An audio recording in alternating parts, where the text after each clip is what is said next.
Hi, a very warm welcome to Dusty Shelf Collectibles. Well, this is part 2 of the build of the King Hauler. Part 1 was just unboxing. We had a look inside the box, had a look at the kit, and yeah, indeed part 2, I'm going to start making the thing. So let's get it over to the bench, and I think today probably going to get as far as putting all the chassis rails together. But let's take it over and let's make a start. Well, I've been looking forward to doing this for some time, so what I plan to do with the video is I'm just going to go through each stage. So we'll start the stage just explaining what's going through, and then I'll film me actually putting the parts together, but I'll do that on quite a high speed, and then pause and run through where the difficulties were and if there are any problems. So first things first are the servos. Now in the truck, because it's a truck, I don't really need any high-speed servos, so I've got these fairly cheap metal geared servos just to start with. I mean, if these aren't good enough, I will replace them, but obviously when you set these kits up, the first thing you need to do is make sure the servos are set at neutral, so at 0. So I'm just going to plug in my battery into this speed controller. Now the kit doesn't come with a speed controller, and I will be using the one I've got, the multifunction unit that I'm going to put into the truck, so that will be the speed controller. But just for now, I'll put this one on just to get power through to the servos. And this is my 4-channel radio. This is actually 6-channel, but you need a 4-channel for the truck. And when I turn on the transmitter, sorry, you can see the servos are moving. So I'm just going to make sure that the trims are all set to neutral. That's it, all set, perfect. I can now turn this off, and yeah, those servos are now set to well, as close as I can get them to the neutral point. So I'm going to put my radio gear to one side because I don't need that for a little while. I'll just pop that over there. Pop the receiver at the top there so I don't lose it, and I don't need that speed controller anymore. Right, so looking at the kit, just running down on the side here, I'm going to do steps 1, 2 and 3. I need screw bag A, screw bag B and screw bag C to start with. Oh, and D as well, and F by the look of it. So it's a lot of screw bags there. So I've got my trusty little trays. I'm just going to get rid of the dirt out of them.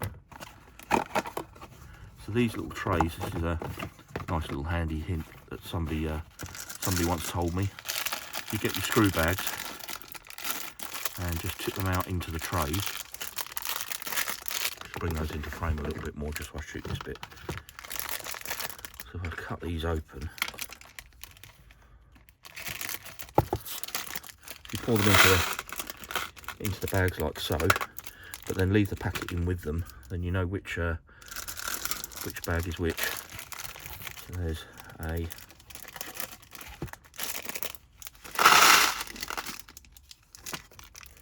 it just helps you to be able to find the bits that you need.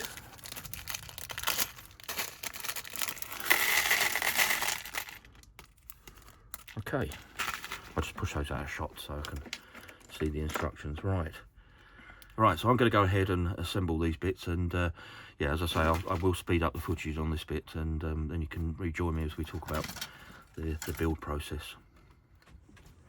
Well, steps 1 to 3 complete, fairly straightforward.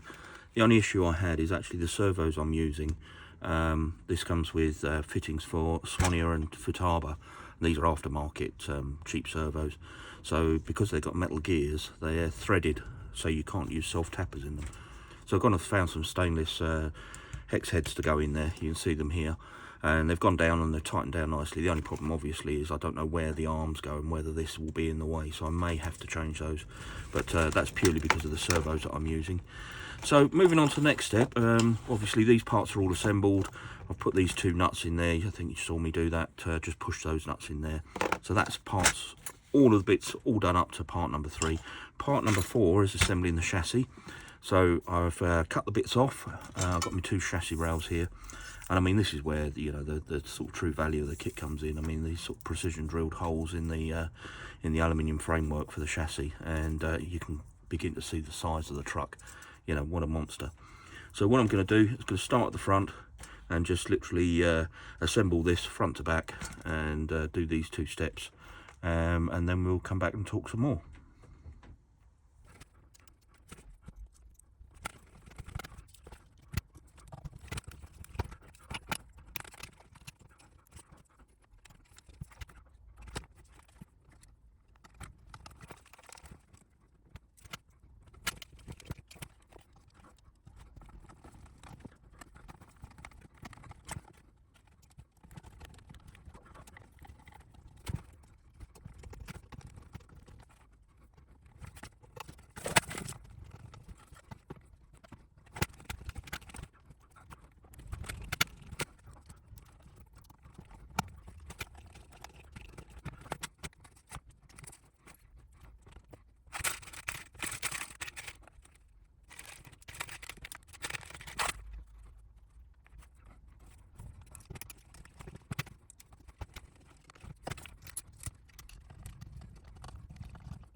Right, well that's step 4 complete. You can see all the bits screwed on here.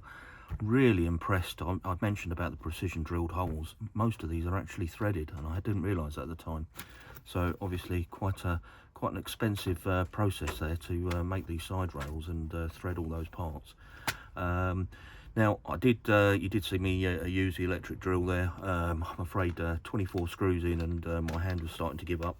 But I stopped using those for the threaded screws. I've only used those on the self tappers, and I'll carry on doing that going forward. Just to, you know, my hand's getting a bit with age, it's getting a little bit of cramp. So yeah, I don't want to stop build. So that's what I'm going to do. So let's see what we move on to next. Just turning over the page here, and we're now fitting in the suspension components. Looks like the rear suspension going on. So yeah, let's carry on with that. We're at that point of getting leaf springs out of the blister pack. So I'm just going to lift this corner up and try and dislodge this without everything falling out. Seems a shame to disturb all of this. It looks so good. But yeah, we need to get into the pot, so out they come. Right. Let's move the leaf springs out. Right, let's assemble these leaf springs.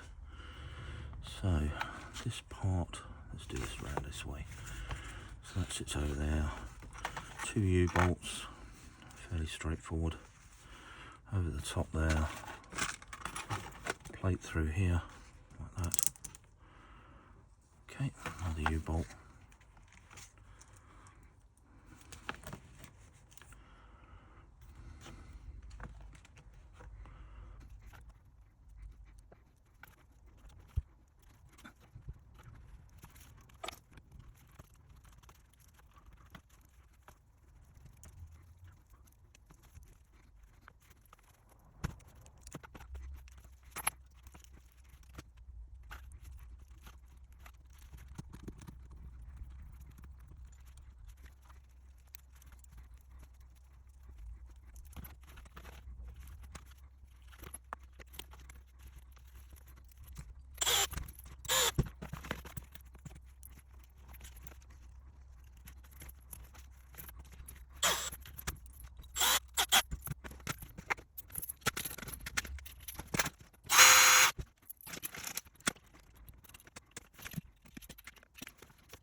So those of you that have been watching carefully, I put this together, and when I've done this screw up, these plates are not sitting in the recess in the chassis here. I've gone back through the instructions, and I've actually missed a part out, which is a little spacer that goes in underneath the nuts there, just to space these down. So I'm going to take this apart, put those in, and reassemble it. That feels better already. Yeah, there we go. Right, where's the lock nut gone?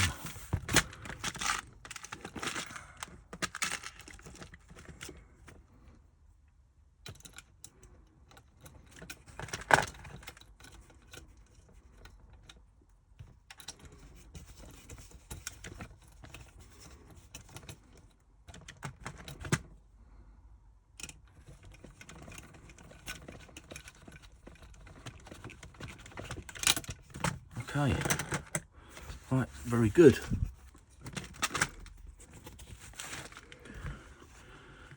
So I was watching a YouTube the other day, and what's his name? He's one of the RC guys, Kevin Tobler, quite a famous YouTuber, and he does this thing where he goes like that. Yeah, and it really does work. Okay, diffs together. So we're using grease and also thread lock on this. So I'm just going to open my tube of grease.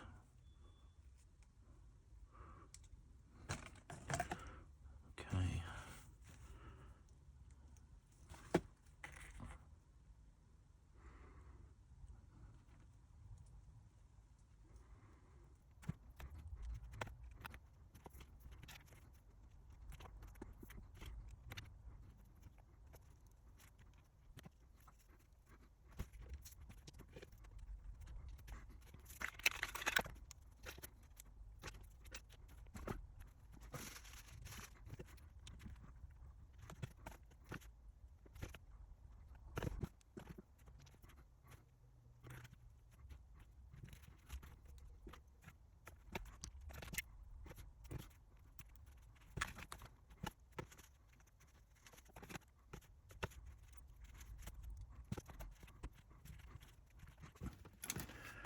catching up on where I got to because I've walked away from it and come back to it cold. So we've got the 2 diffs made up here. They're all done and they're ready to go. And now we move on to number 8, which is assembling the differential housings. So, right, we need to find the correct parts. So let me just make sure we've got A1 on here. I'm trying to see the numbers. Right, this is A1. So take this off first of all.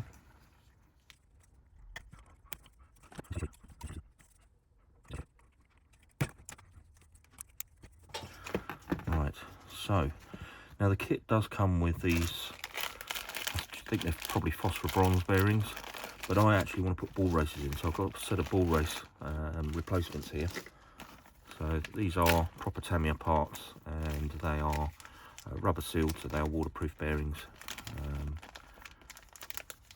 I just do this with all the kits. I mean, you don't have to do this, especially on a truck. It's not going to make that much difference, but I just prefer to do it because it's good to do them while you're building. And yeah, right, so pop those bearings in, making sure I've got the right sizes in there. That's in. Just check that shaft goes through there okay. Yep, that's fine. And do the other gearbox as well.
Right, so that's both gearboxes together. Now, it did throw me for a minute because I was trying to turn both of these in the same direction to get the wheels to turn.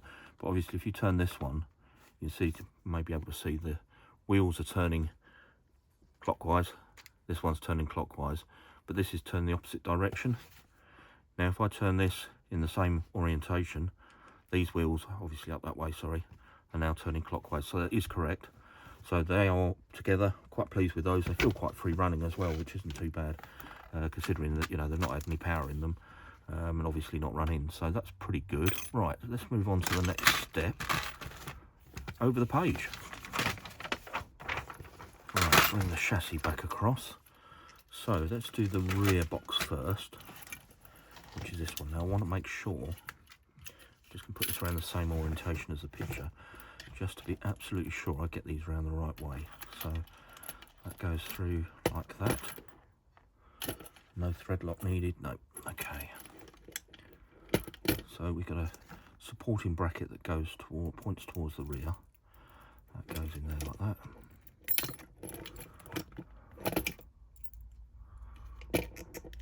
Through there.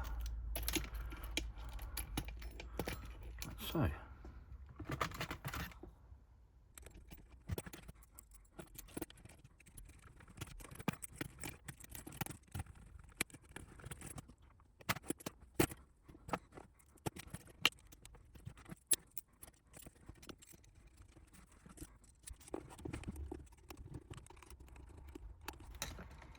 Right, that's all in. Okay, these arms, where do you see those? These are F7s. F7. And I see they're sided.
Well, there you go, the linkages on, the 4-bar linkage and the suspension's there of sorts.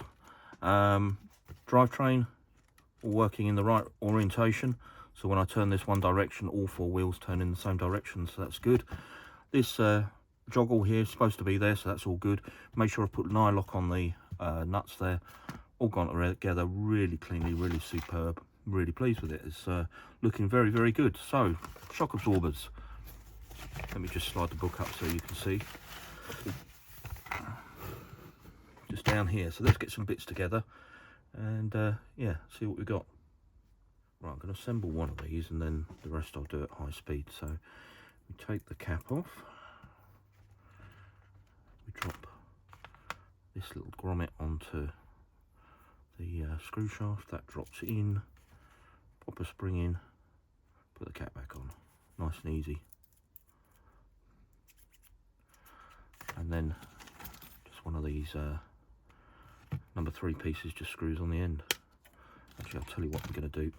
I'm going to drop the cap back off and screw that in before I put the spring in.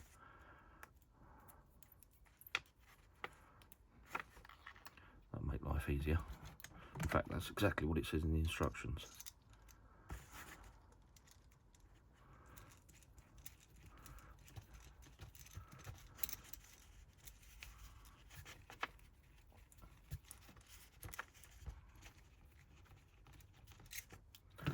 Right, pop the spring back in, put the cap on.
Right, that's the rear shocks on. Looks superb. Not sure about the pink actually. It's a little bit strange colour, but I'm sure it'll look fine when the rest of the cab's all on. I'm going to make up these shafts here. So let's have a look what we've got in these bags.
Right, so that's the front shocks on, and the control arms for the steering and the gearbox, and we're going over the page again.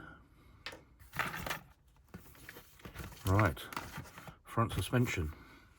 Right, I've got this rather complicated die-cast piece here for the front suspension, which is quite nice.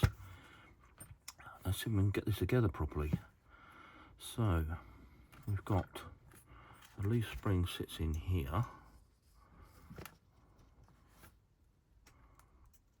And these just come over the top by the look of it.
Right, that's the front suspension together.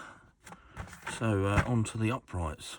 Right, I need the 2 drive shafts. Where are they?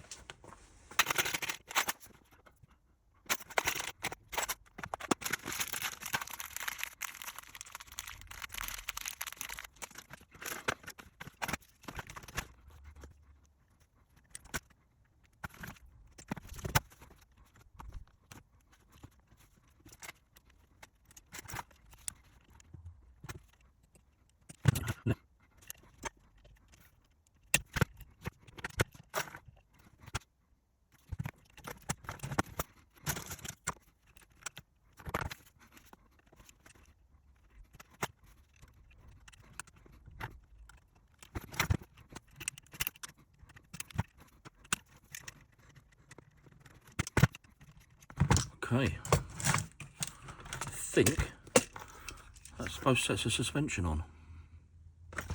Looking really superb. I'm really pleased with it. Look at that, and that. Really looking great. Right, now I said earlier I was going to leave it for the evening. I am definitely going to leave it now, and yeah, go and have some dinner.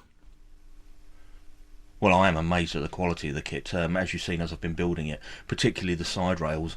All the holes in there, they're all individually threaded. There's some really high quality parts in the kit, and yeah, although it's an expensive kit, for the money I think there's very good value in here, and sort of the way that it goes together is really coming through, and yeah, I'm thoroughly enjoying this.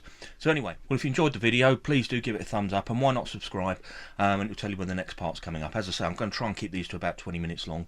So today, obviously, really enjoyed putting the chassis together, and I think the next step will be moving on to putting the gearbox together, which should be a little bit challenging. As I say, it's a 3-speed gearbox on this model, so quite rather good there.